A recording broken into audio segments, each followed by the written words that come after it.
बिस्मिल्लाहिर्रहमानिर्रहीम। अस्सलाम वालेकुम। उम्मीद करती हूँ आप सब खैरियत से होंगे।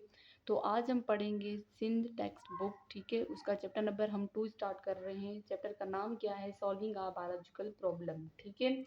तो हम जो है वो बुक से भी रीड करते जाएंगे और फिर जो है वो कॉप पे भी हम जो है वो समझते जाएंगे, ठीक है। चलें इंट्रोडक्शन पढ़ते हैं हम। इंट्रोडक्शन कह रहे हैं कि science is the systematic study of nature and how it affects us and the environment. कह रहे हैं कि जो साइंस होती है वो एक सिस्टमेटिक स्टडी होती है नेचर की, ठीक है। नेचर में जितनी भी चीज़ें हैं उसकी क्या है, एक सिस्टमेटिक स्टडी। सिस्टमेटिक का मतलब क्या होता है कि एक मेथड के हिसाब से, एक सिस्टम के हिसाब से, ठीक है।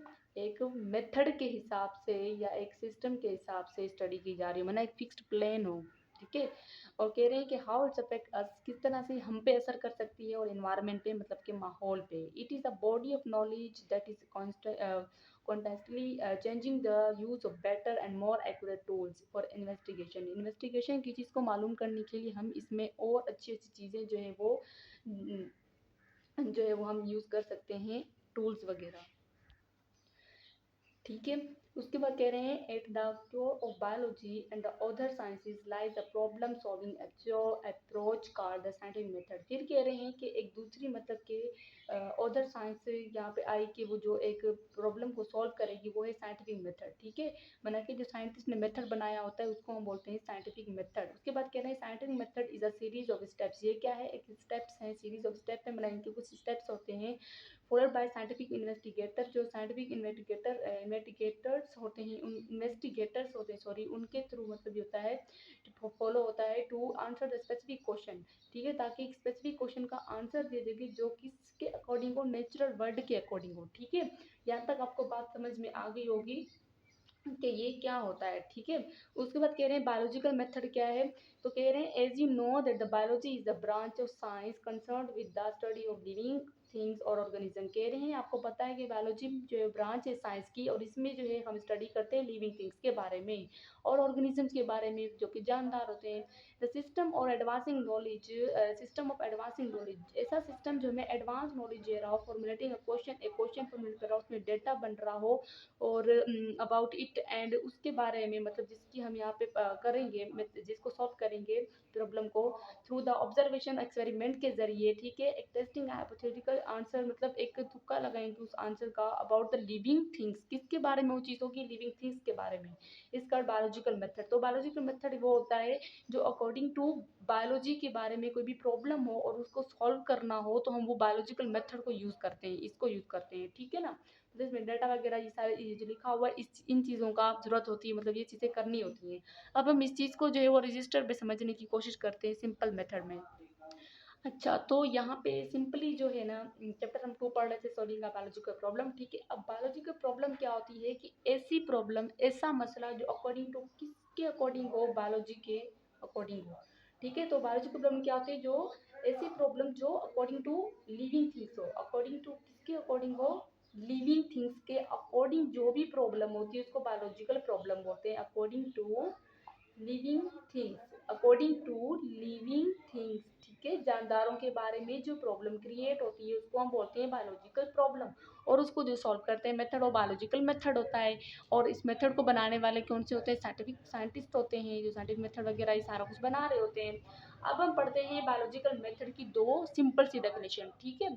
बुक वाली भी हम देखेंगे, पर बुक में जो समरी के अकॉर्डिंग है हम समरी वाली उठा के यहाँ पे लिखेंगे, ठीक है, ताकि आपको सिंपल वाली समझ में आए। और एक मैं खुद से आपको डेफिनेशन बताऊंगी, ठीक है।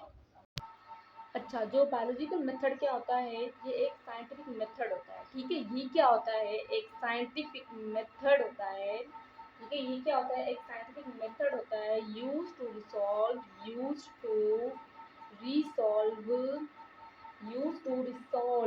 बायोलॉजिकल प्रॉब्लम, ठीक है। Use to resolve biological problem को मेरा बच्चा सॉल्व करने के लिए जो मेथड यूज किया जाता है वो बायोलॉजिकल मेथड होता है। तो बायोलॉजिकल मेथड एक साइंटिफिक मेथड है जो सॉल्व करता है बायोलॉजिकल प्रॉब्लम को, ठीक है। अब ऐसी बायोलॉजिकल प्रॉब्लम जो रिलेटेड होगी, किसके रिलेटेड होगी, रिलेटेड टू, ठीक है मेरा बच्चा, किससे रिलेटेड होगी, रिलेटेड टू लिविंग ऑर्गेनिज्म, ठीक है। या तो लिविंग ऑर्गेनिज्म से रिलेटेड होगी या ऐसे ऑर्गेनिज्म से रिलेटेड होगी जो ये प्रॉब्लम जो है प्रोड्यूस करते हो, ठीक है ना।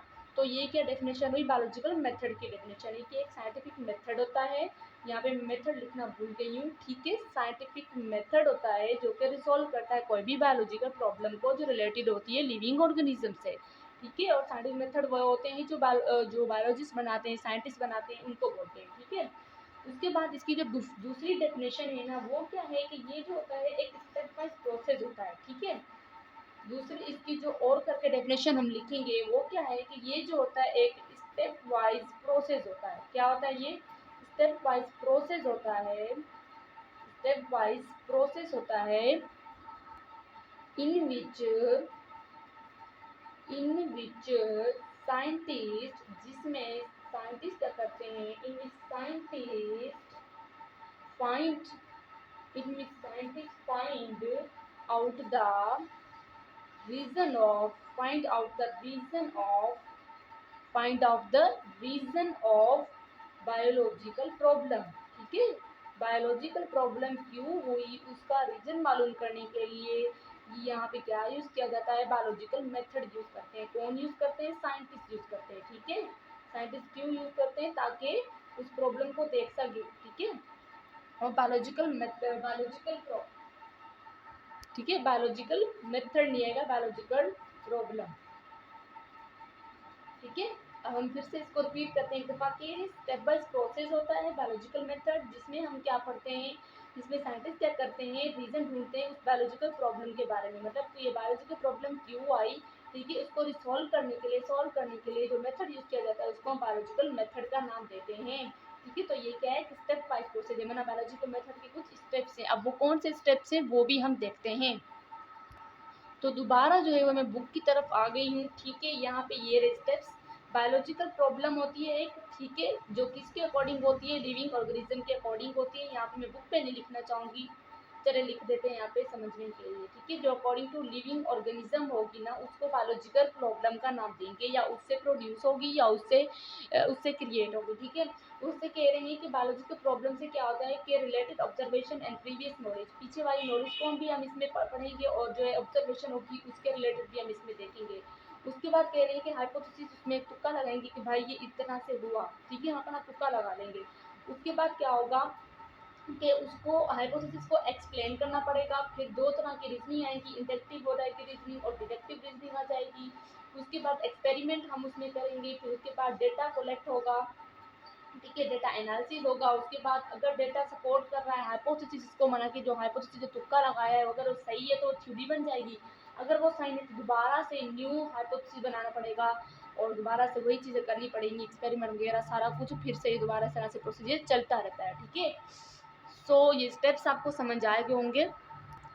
अच्छा, इन स्टेप्स को मैं थोड़ा इजी करके आपको समझाती हूँ कि पहले पहले क्या आएगा, एक बायोलॉजिकल प्रॉब्लम आएगी, ठीक है। पहले पहले क्या आएगी भाई? एक बायोलॉजिकल प्रॉब्लम आएगी, ठीक है। इसको डिफिकल्ट नहीं लेना है, बिल्कुल इजी वे में लेना है। पहले पहले हमारे पास क्या आएगी? एक बायोलॉजिकल प्रॉब्लम आ जाएगी, सिंपल, ठीक है। अब उसको सॉल्व करने के लिए कुछ तो हमने करना होगा ना, उसको हम सॉल्व जब करेंगे तो कुछ तो हमने करना होगा।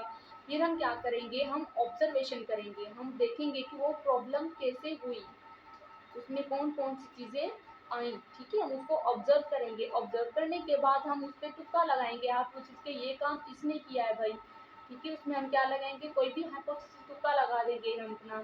उसके बाद क्या आएगा? उसी हाइपोथेसिस को हमने क्या करना होगा? एक्सप्लेन करना होगा। जाहिर सी बात है, एक तुक्का आप अगर लगा रहे हो तो उसको पूरा एक्सप्लेन तो करना पड़ेगा ना कि भाई इसमें ये चीज़ें हुई, ठीक है। फिर दो तरह की आपके पास रीजनिंग आ जाएंगी, इंडक्टिव रीजनिंग होती है और डिडक्टिव होती है, ठीक है। इंडक्टिव क्या होती है वो भी मैं आपको बताती हूँ और डिडक्टिव क्या होती है आपको वो भी मैं बताती हूँ, ठीक है। डिडक्टिव वैसे नाम आपने सुना तो होगा ये।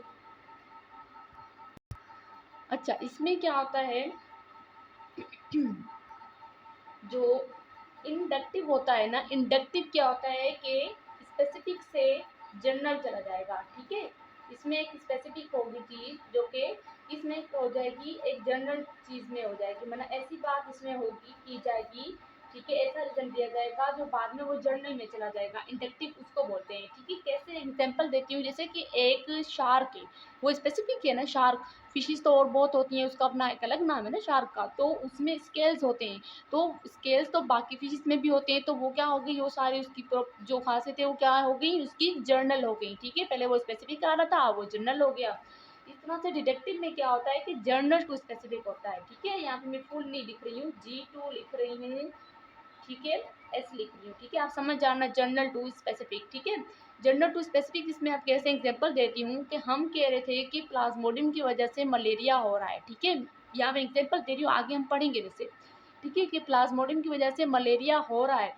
ठीक है, अगर प्लाज्मोडियम की वजह से मलेरिया आ रहा है तो जितने भी पेशेंट है उनमें क्या होगा, मलेरिया होगा, और मलेरिया होगा तो उसमें क्या होगा, प्लाज्मोडियम। तो एक देखें, एक जर्नल चीज़ थी, बिल्कुल आम सी चीज़ थी प्लाज्मोडियम, वो स्पेसिफिक चीज़ में चलेगी, मैं ना हर किसी को वो जो बीमारी वगैरह जो है वो हो गई। ठीक है, तो ये हो गई इंडक्टिव और ये हो गई डिडक्टिव। तो ये दो रीजनिंग होगी। उसके बाद हमारे पास क्या आएगा, उसके बाद हमारे पास जो आएगा उसको हम नाम देंगे एक्सपेरिमेंट का। ठीक है, फिर हमारे पास क्या होगा, एक एक्सपेरिमेंट होगा, फिर हम वो एक्सपेरिमेंट करेंगे जिसमें डेटा वगैरह कलेक्ट करना होगा। ठीक है, जिसमें क्या कलेक्ट करना होता है, डेटा कलेक्ट करना होता है, डेटा एनालिसिस करना होता है, ये सारा हमने चीज यहीं पे कर। और अगर चाहिए डेटा जो हम यहाँ पे सारा कुछ कर रहे हैं कि भाई यहाँ पे ये डेटा बनाएंगे। ठीक है, तो अगर वो सपोर्ट कर रहा है किसको, हाइपोथेसिस को सपोर्ट कर रहा है, तो फिर जो है एक थ्योरी बनेगी। क्या बनेगी, फिर क्या बनेगी, एक थ्योरी बन जाएगी। ठीक है, मतलब कि वो पूरी चीज बन गई, हर एक चीज का बयान हो गया। ठीक है, हर एक चीज ने अपना अपना बता दिया, तो थ्योरी बन जाएगी। अगर वो डेटा जो कलेक्ट किए वो सपोर्ट नहीं कर रही है हाइपोथेसिस को, मना के हाइपोथेसिस को पूरा एक्सप्लेन नहीं कर पा रही, तो फिर क्या होगा, दोबारा से हम वही बायोलॉजिकल प्रॉब्लम पे आ जाएंगे और फिर से हम उसको ऑब्जर्व करेंगे। इस तरह से दोबारा से सारे स्टेप्स जो होंगे वो फॉलो होंगे। तो ये जो स्टेप्स थे किसके थे, बायोलॉजिकल मेथड को सॉल्व कर, बायोलॉजिकल प्रॉब्लम को सॉल्व करने के लिए पूरा एक बायोलॉजिकल मेथड था। ठीक है, उम्मीद करती हूँ वीडियो आपको पसंद आएगी। इंशाल्लाह मिलेंगे नेक्स्ट वीडियो में, तब तक के लिए अल्लाह हाफिज़।